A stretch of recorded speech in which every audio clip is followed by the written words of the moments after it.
Welcome in everyone. Sunday conversation. Today is December 1st. December 1st kind of fits in perfectly to what I'm going to be talking about today, but that means we only have 31 days until 2025.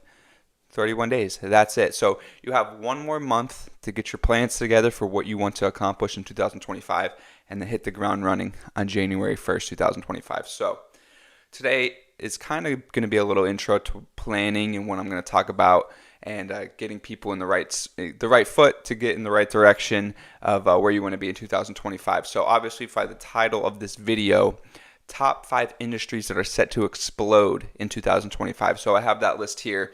I also used a little chat GPT to give me some trends and some statistics and growth drivers that are going to be helpful for us to see and visualize how these industries are going to boom in 2025. So yeah, soon we'll hit 1,000 subscribers. Yep, we're getting there. So make sure if you guys are liking the videos to like the video and subscribe to the channel to get the notification when I go live every Sunday and every Wednesday for the Gentleman's Code. Also, we have some other videos that we slip in there here and there. So make sure you turn on the notifications to get those when I go live. So getting into today's topic, top 5 industries that are set to explode in 2025.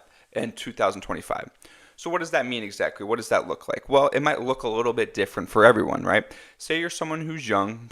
You're someone who is in college, in university, in high school even. You're looking for a career path. You don't know where to go, but you want to get into an industry that's set to have good growth over the next 5 to 10 years, right? Because nobody wants to get into a dying industry, right? That doesn't make any sense.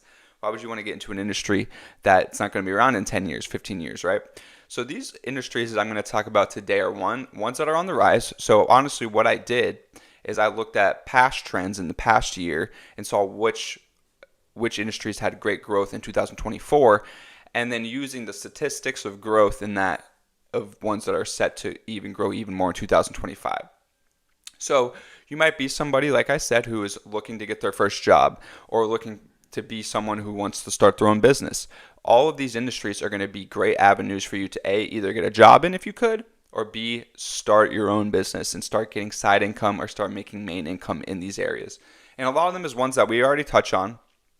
So you guys will see that. There's actually a couple in here.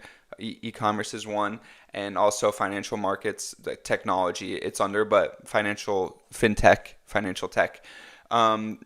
So all the stuff that we encapsulate, that we talk about in the day-to-day, is all in here, right? This is all great technologies within 2025. So nothing that I've ever told you is going to contradict in this because they're touched in here. So any questions in the chat? I know we're live on a couple of different platforms now, so I'm seeing YouTube, X, and TikTok comments come through. So if you guys have any questions while I'm going through this about jobs, about creating a business in these fields, we can definitely chat through any questions.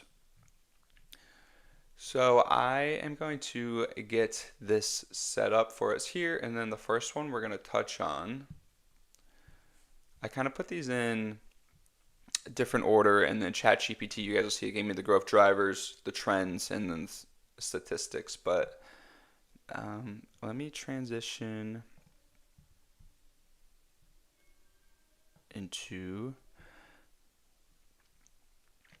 the screen and let me know if you guys having a difficult time seeing this. If you want me to make it a little bigger, let me see if I can make it a little bigger.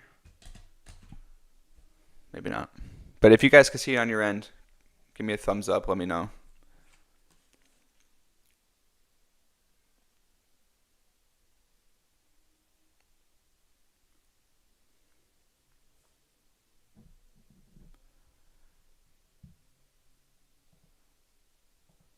Oh, wrong screen.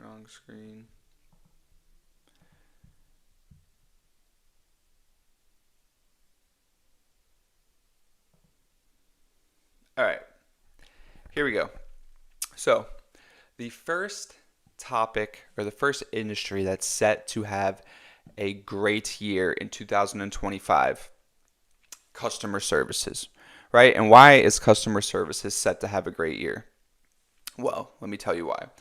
So, customer service encompasses businesses that provide products or services directly to individuals. This includes retail, hospitality, entertainment, personal care, and financial services.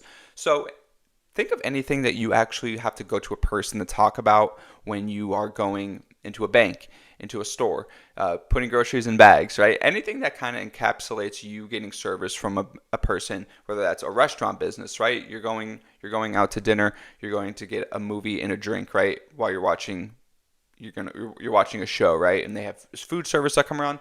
So service industries are just continuing to rise year over year, and this is a very stable one. This is one that you're going to see year over year over year. More people get into because A, there's more businesses being made around these fields, and B, it's good money making. People are going to go where the money is, and service industries are that 100%. So this is the most broad topic, and this is why I wanted to start with this. Because there's so many different avenues you could go down this one, especially when starting a business, right? Any business that is going to be a service provider, there's so many to pick from, honestly. So if you wanted to start a service business, here's some of the growth drivers and some of the trends that we're seeing. So growth drivers are increased disposable income and consumer spending, which we see all the time, right? That grows as our country makes more money. Growth in online platforms offering personalized services. So personalized services are things that are getting a little niche now. These are pet grooming companies. These are at-home salon companies, barbers that will come straight to your place and cut your hair for you, right? So these are getting way more personalized, and they're making good money. Recovery of tourism and hospitality sectors post-pandemic. So during the COVID-19 pandemic worldwide, they shut everything down, which was terrible, right? So as the economy has recovered over the past 3 years from that, you're seeing new industries arise, new service companies coming about, and also the ones that were closed reopened now. So things are open for people to go out, eat, dine, watch a show, also just spending their money in other places that they might normally not. Expansion of financial services to underserved populations. This is a good one. Thinking of life insurance sales possibly, or other different type of sales. Maybe a demographic you would normally sell to for a life insurance policy. Maybe that they're eligible now to have a little disposable income, and they're looking to get a life insurance policy that they never were before. So different emerging markets for you to be able to actually sell into are arriving now, which is making different sectors of sales and different other services available. Welcome into the chat, gentlemen. Appreciate you being here. So what are the trends in the customer service industries, right? So a digital transformation, including the adaptation of mobile apps and online booking platforms. This is something we've all seen, right? Now you could go on your phone and you could order DoorDash and you could get food delivered straight to your house. That's an online service. And you see more and more people doing that, right? Food delivery. That's a great one. A greater emphasis on customer experience and satisfaction. The more people that are going to be delivering food to your house per se, right? The better people are going to get more tips. So obviously they're going to want to be a better customer service, and they're going to want to treat their customers better because they're going to make more money, right? And they understand this, and people understand this. So you're going to have greater customer service, which is going to include people to buy more from those service websites like DoorDash, like whatever it is, grocery delivery, whatever it is you use as a mobile app, right? You're going to see more and more of those start to come alive, and you're going to see it because more people are doing it, like more people are doing delivery, so they're going to get more tips and greater customer service and all that. So demand for subscription-based services, meal kits, streaming, these are some of the examples that were in there. So there's just so many different avenues. Like I said, if you want to start a business in the service sector, you have ample opportunities too, because there's so many different niches you could go. So this is just stuff to keep in mind. Let's take a look at some of the statistics now. So hiring in consumer services is expected to increase 1.8% year over year moving forward. So I don't have the exact number, but I believe when I was reading it, it said that there was over 2 billion people in the service industry worldwide. So if that's expected to grow 1.8% year over year, that's about 200 million people a year are going to be getting into the service industry, right? So what does that mean for you as a business owner? That means that there's going to be opportunity to hire people. And that's what you're looking for. And also it means that there's opportunity to create businesses because more people want services and more people want services. You just keep pumping it out and then you're going to get money in return. So significant job creation in roles like customer support, marketing, and IT. All roles that I use, in my day-to-day life to get things done on YouTube, to get things done in my businesses, right? You need customer support. When problems arise in your business, how are your customers going to be helped, right? The CEO can't get on the phone and be like, oh yeah, you click this button instead of this button and you have to restart your Windows. No, you don't have time for that. So that falls under the customer services. When you pick up the phone and there's a problem with your order or your business or whatever it is that you're working with, there's people to answer you and to help. So that is a great opportunity for people to get into. Marketing, self-described, right? Everybody needs marketing for a business. You need good pictures, you need good audio, videos, TikToks, right? Even your personal brands, you need good marketing for personal brands, and you see that in today's day and age, all over Instagram, X, TikTok, it's all over. And IT, like I said before, IT kind of goes hand in hand with customer service in the fact that if a problem arises on your application, you call IT, you get it fixed, and they help you, right? So these are all just different problems that have solutions. So that's customer service. I think that is the most broad one, the easiest barrier to entry for someone who maybe doesn't have a job or is looking to start their first business. Customer services are, I think, the lowest grade to entry. So let's take a look at the second one here, technology. And technology may be actually one of the tougher ones to get into, but also one of the easiest ones to use if you wanted to start your own business, right? But maybe one of the hardest to create if you wanted to start your own business. So let's look at this, technology, quick overview. Technology remains a cornerstone for global economic growth with high demand for innovation in AI, blockchain, and Internet of Things. So if you're in the Taylor's Code and you know about the things we talk about on the daily, we talk about AI, we talk about blockchain, right? We're always talking about blockchain. Blockchain goes hand in hand with cryptocurrency. So all of these things, which we have been saying have been incredibly hot over the past 2 to 4 years, are only set to grow more and more and more, especially with this bull market run in crypto. You're seeing trillions of dollars come into the market. It went from like 1.5 trillion to over 2 trillion in the past 3 months. So ample amounts of money being poured into these markets. And what does that lead to? Usually greater innovation. So what are the growth drivers behind the technology industry? So increase reliance on cloud computing and cybersecurity. Cloud computing you could think of as data storage. So when companies are looking to expand their AI and they're looking to expand their blockchain technology, they need somewhere to store this data. They can't just keep building warehouses and warehouses and warehouses physically on the ground because that's very expensive. So they come up with cloud computing, which gives these data servers the ability to talk to each other in the cloud. So you have a data center here, you have a data center here.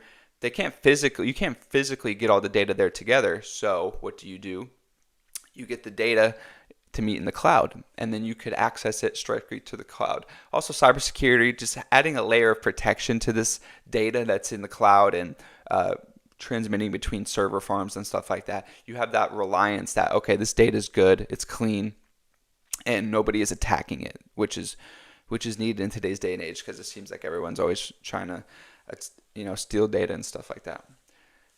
So the continued investment in fintech, including crypto and decentralized finance, DeFi, right? So this is kind of what I touched on. Massive growth driver. Even over the last 6 months, you've seen so much money pour into the markets that it's a multi-trillion-dollar industry now. So something that was worth, a crypto coin per se, let's say the last bull run, let's say Solana, right, got up to a height of around $270 a coin at the height of that bull run. Right now, Solana is sitting at like $240, $50 right now in the midst of this bull run. So we're going to see things greatly past where they were last bull market, just from an investment standpoint, because you could just look at Bitcoin, and Bitcoin's already at its all-time highs, right? So when everything else follows, you're going to see a market that's sitting around $2.5–3 trillion in total market, which will be about double where it was just 4 or 5 months ago. So the continued investment in crypto and decentralized finance is, we talk about it all the time. I don't have to go into a big spiel about this one because you guys know. So advances in AI, machine learning, and automation, right? This is another big one. And it's funny because I'm using ChatGPT right now to show you guys this. So advances in AI, I took a simple idea, right? So I was doing research. On these 5 industries that I wanted to talk about today. And these were the 5 that I ended up landing on after doing my research and writing out, taking bits of pieces of information from online websites of what I thought was good and putting it into a paragraph, right, for each of these technology. And then what I asked ChatGPT to do was give me some more insights of these trends of why they're going to grow in 2025. And then that's why I got these growth drivers, trends, and statistics, because AI and automation did that for me, right? So I took an idea, I constructed it with my knowledge that I got from different web pages. And then what I did to make automation a little bit easier and to get a little more insights and to show it to you all a little bit easier was I just put it in ChatGPT and I asked it to give me just more information and structure it in a way that is easy to talk about and for people to learn. And this is what it came up with, right? Growth drivers, trends, statistics. So advances in AI, machine learning, and automation is just going to continue to get better, right? And you could definitely use this to your advantage, and no matter what you're doing, right? It's good from a data analysis perspective if you have large portions of data that you can't physically scrub through because, 1, it's too complex, or 2, it's just too much data, right? You don't want to be looking at data for hours if it's not really going to help you.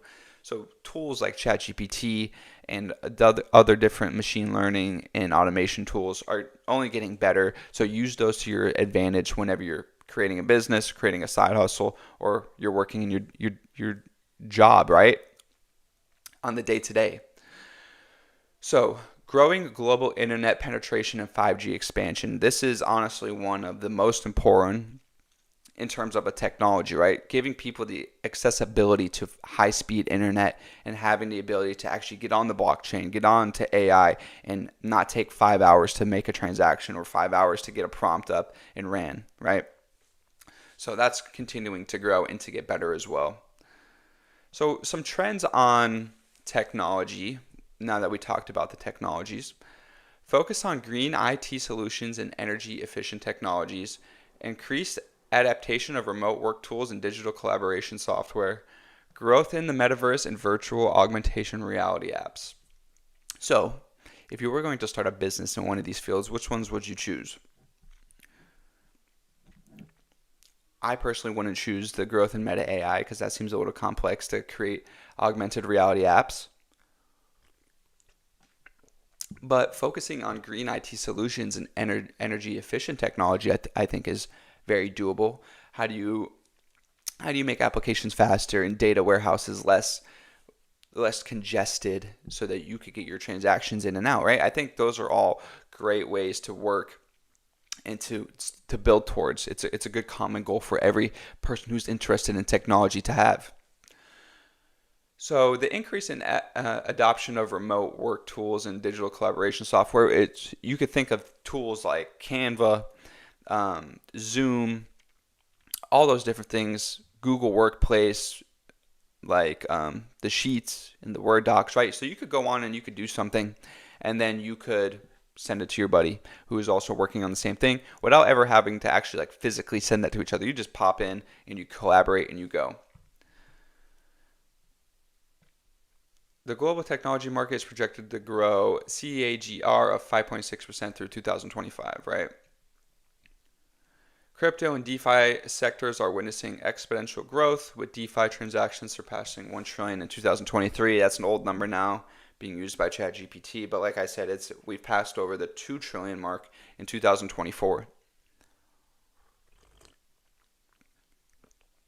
So, that is the technology field. I know a lot of us are definitely interested in technology. Like I said, I think it has one of the highest barriers to entry in terms of creating technology.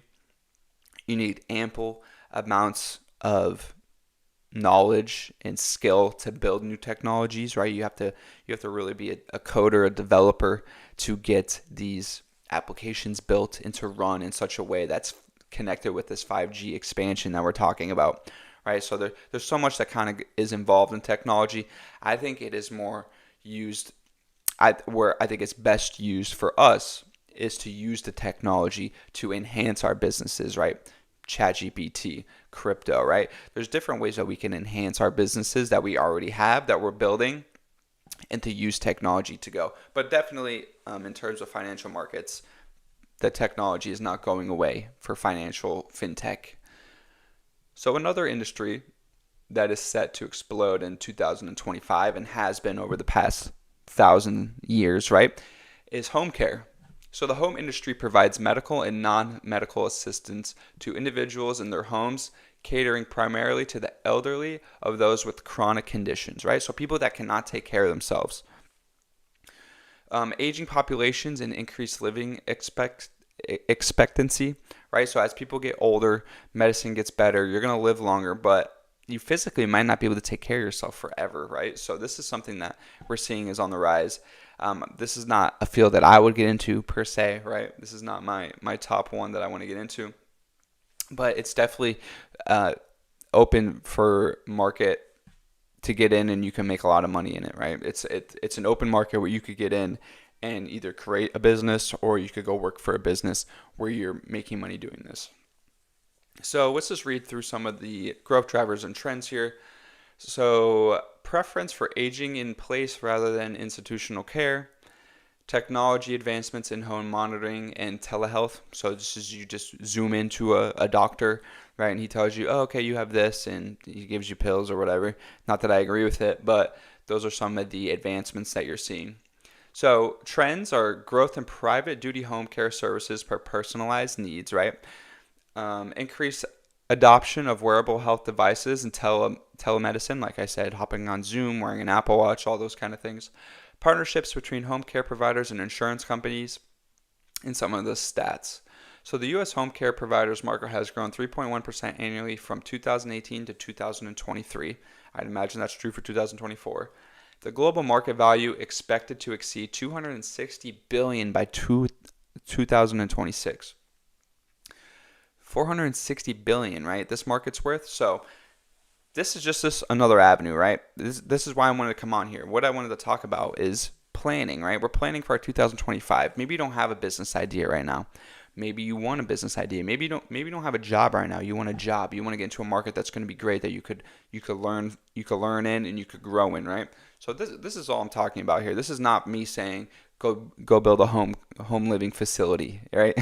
That's not what I'm trying to say here. What I'm trying to say is, you take this knowledge that I'm giving you, and you make a plan of action of what kind of industry you would want to go work in for the next 5 to 10 years, right? And these are the ones that are set to have a great 2025. You see, this market has grown 3.1 annually from the past 5 years. So what makes you think it's not going to grow for the next 5 years, right? People are getting older. Medicine's getting better. These are just things that you could get involved in, start learning about. Maybe you wanted to go to school to be a nurse, right? Maybe you wanted to be a nurse in college, right? You wanted to go work in a hospital, help save people's lives. But you also had that entrepreneurial spirit in you that maybe you wanted to create your own business one day. Okay, well, you could still create your own business, and you could also still be a nurse. Maybe you want to build a business around home care, and you, as a registered nurse, are bringing in other nurses that want to help other people, right? So this is just how you get the ideas flowing, is talking about, and using tools to see what the trends are in different things. So now that we got my least favorite out of the way, let's talk about my favorite one. E-commerce. E-commerce, right? We all hear about e-commerce. E-commerce is probably the hottest industry over the past 5 years. I think e-commerce is very special because, one, you could create a business from thin air on the computer. You don't need a physical location anymore. And there's so many different ways that you could sell, right? You could sell on TikTok. You could sell on a website with Google Ads. You could sell in person but still have a good website, and maybe you built a good word of mouth business, but now you're ready to build that online business. So there's so many different aspects of e-commerce. So let's take a look at some of this. So e-commerce involves buying and selling goods and services online, a sector that has been grown dramatically in recent years due to the digital adoption, right? We've all know this. Everyone that talks to me about e-commerce, whether you're a student of mine who has learned e-commerce from me, or maybe you're interested in learning about e-commerce, right? So what do I do for e-commerce, right? What I like to do is build stores with a super low budget. So what I do is I'll build a Shopify store for $1. I'll build a TikTok shop for free. I'll get all print-on-demand products, things that cost me $0. But then what I do is I maximize my return. So I might not sell, 100,000. I might not sell 100,000 hoodies, Bitcoin hoodies, over the next year, right? But that's okay because my margins are so high to begin with because I didn't put any money down. All my businesses are started with $0. So every sale I make is making money from the start. So maybe I only sell 10,000 as opposed to 100,000. Well, maybe in order to sell 100,000, I would have had to start with 10,000, right? $10,000. So my strategy is to mitigate my upfront cost and exponentially grow my per sale cost. So every sale I make, I'm making money on it. So that's just one of my strategies. So let's look at some of the growth drivers behind e-commerce and why it's growing at a rapid rate. Increasing internet access and smartphone penetration. We talked about that with decentralized finance and crypto. A shift in consumer habits towards online shopping post-pandemic. Right? I think this is a good point. I think this is where a lot of the mindset's going. Like, let's talk about Friday, right? This past Friday after Thanksgiving was Black Friday. Black Friday when I was growing up was like a madhouse. Was actually like fun. You would go into the store. Everybody else there was there for the same reason you were, was to get to the store and get the good deals, right? So you would show up at Walmart at 12:01 on Black Friday, and there'd be a line wrapped around the place, and then you would go in and be fighting for PlayStations and fighting for Xboxes and all these good deals that they used to have back in the day. That doesn't exist anymore. Nobody goes Black Friday shopping anymore. Nobody wants to go and stand in line at Walmart or Best Buy and go get devices that have been out for 3 years. Like, that stuff doesn't exist anymore. So what does exist? It's online shopping. People are online. Cyber Monday coming up tomorrow, right? I have some TikTok shop promotions running for that. It's just going to be, people, it's the new wave. People are going to be shopping on their phones like they have for Black Friday. They see the deals instantly. They see the deals on Instagram. They see the deals on TikTok. They see the deals just on the website. So they're more inclined to buy, and it gets shipped right to their house. So that's why you're seeing it. It's just another reason to grow with e-commerce. So the rise of AI-driven personalized shopping experiences, right? This is one that you wouldn't maybe think that they do a lot if you're just a normal consumer, but it's one that you could definitely see if you are a producer or you a seller, right? Maybe you see where am I? So like when you go on to build a store, right? For one of my tools I use, AutoDS, they give you an option to build a store all up front with AI. And that's what this is saying here. So just like people are building shops with auto intelligence, and they're also recommending you products with AI as well. So you're getting hit from all angles now. So they're really using those cookies, what you're searching, and then they're pushing it right in front of your face. So that's a very in-depth topic that we could talk about another time. So expansion of same-day delivery and micro fulfillment centers. So let's talk about Amazon FBA for a second. Amazon also has a print-on-demand section now.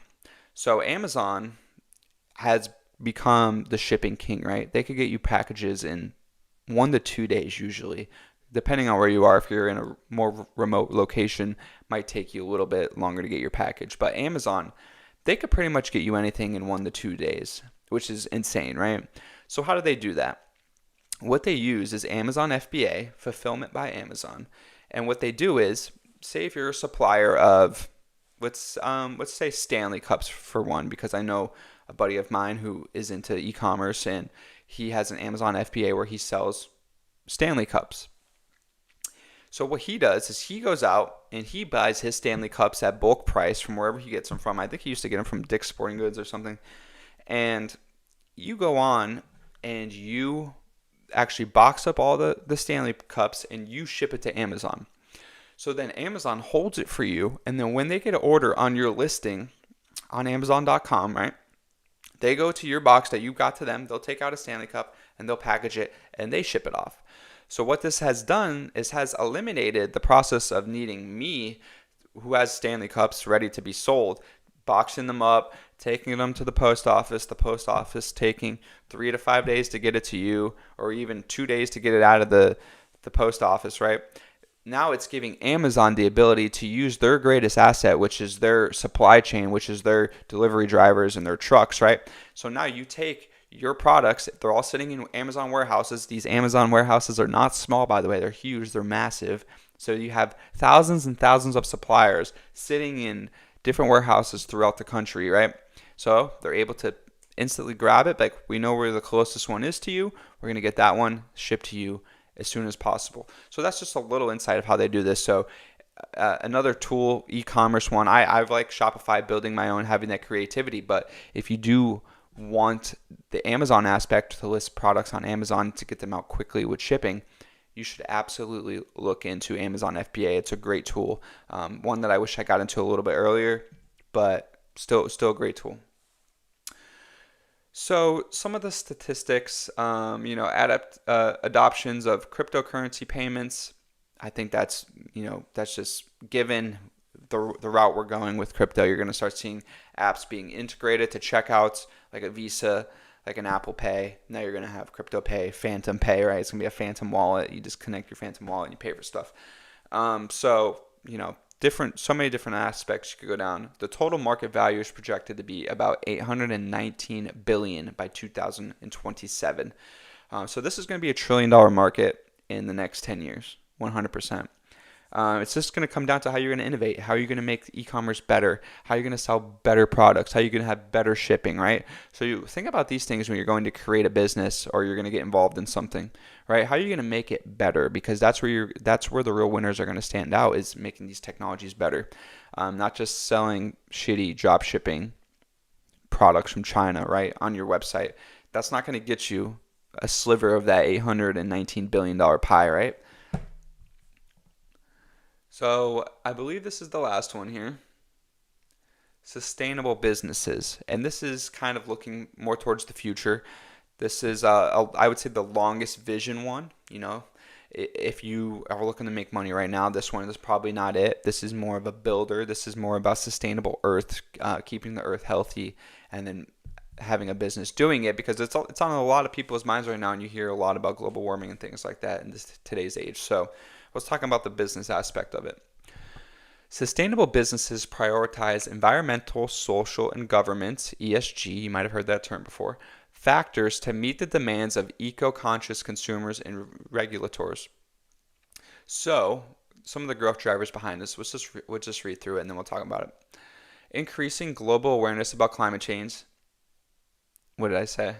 Stricter government regulations on carbon emissions and waste, demand for transparency in supply chains and practices. So, again, I don't think this is something that one person can just build a business around, right? This is maybe not one that you're going to be like, oh, I know how to clean the water out of the Gulf of Mexico and make it cleaner for the dolphins and for the fish. No, you're probably not going to be able to do that, right? What this is I think this topic is a good lifelong career aspect, right? Because it's really something you got to understand. You got to understand where the problems are coming from, and then you got to be able to use that data to build solutions. So if you're someone who maybe you're not an entrepreneur, maybe you don't want to build a business, maybe you don't want to, have all that pressure on you, but you still want to do something great, I think this is the field for you, right? This is a field where you could actually be better. So my personal experience in this sustainable business model, right? And this is kind of the reason why I put it in here, was because I work for a nuclear energy company. We generate nuclear power and we sell nuclear power, right? So that it's one of the cleanest forms of energy you could get, which we've seen lots of good tax credits from it. We've seen large investments from it, from some of the largest billionaires in the United States, Warren Buffett, Bill Gates. Just a lot of companies are investing into this company because they do nuclear energy, right? And it was an alternative over the past 4 years with a more, I would say, climate enthusiastic administration, the Biden and Harris administration. They really wanted to, you saw what they did with the oil, right? They really cut oil, which I don't think was good. but it gave opportunity to these other industries to grow in terms of nuclear energy. I think solar's great as well. I think wind is stupid. It costs a lot of money to build wind turbines, and they're pretty ugly, and they're big, and they take up a lot of space. And for the power you get with the wind, it's not worth it to build all that and to have an ugly looking fan sitting out there in our beautiful deserts and our mountains, right? So I think nuclear energy is a great one. So it sits home to my heart. I do a lot of work in the nuclear energy field. So what are some of the growth drivers behind this? I already talked about climate change and carbon emissions and waste, but demand for transparency is supply chain practices. So when people do get energy, do they know that it's clean? So I think the real emphasis around here is you think about these larger companies that we talked about, like Microsoft with data centers and Apple with data centers and Google with data centers, right? It takes a lot of energy to power these data centers and these companies, right? They all use the internet 24/7. They all build hardware, and all this takes electricity. So getting the cleanest electricity possible is what's going to benefit these companies, right? Because they want clean and cheap energy, and that's the path we're going down.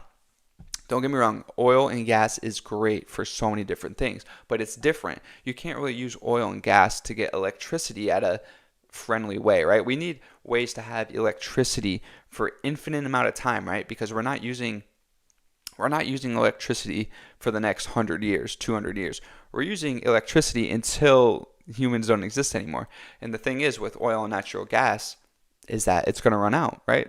That's a non-renewable fossil fuel. So there's going to come a point in time when we run out of oil and gas. So being able to have technologies that we're planning for the future, right? This whole broad overscope today was about planning and picking paths that you might want to go down. So this is one that I thought would fit the trend. Speaking of trends, let's look at the trends. So transition to renewable energy sources such as power and wind. I talked about this. So use of biodegradable packaging, sustainable raw materials, adoption of circular economy practices, including recycling and reusing. So right there, I think those are great points for people that want to start their own business, right? You could start a recycling company. You could start a sustainable biodegradable packaging company, right? You just get these resources. Maybe you get in contact with someone who has these resources. You make it pretty. You make it nice for people that want to buy it. Maybe an Amazon warehouse would want to buy it off you. And then from there, you have a business where you could buy and sell goods. And then you're also doing your part in the sustainable economy, right? So you have something that is going to better the earth, and then you sell it. That's a sustainable economy, right? Making money off of things that are going to make the earth better.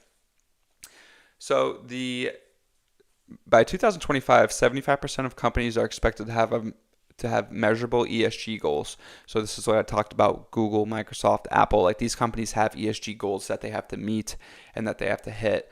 So this is a great field to get into. So that is all I have for today, guys. I hope you guys, take the time to plan what you're going to be doing from December 1st to December 31st over the next 30 days, because 2025 is right around the corner now.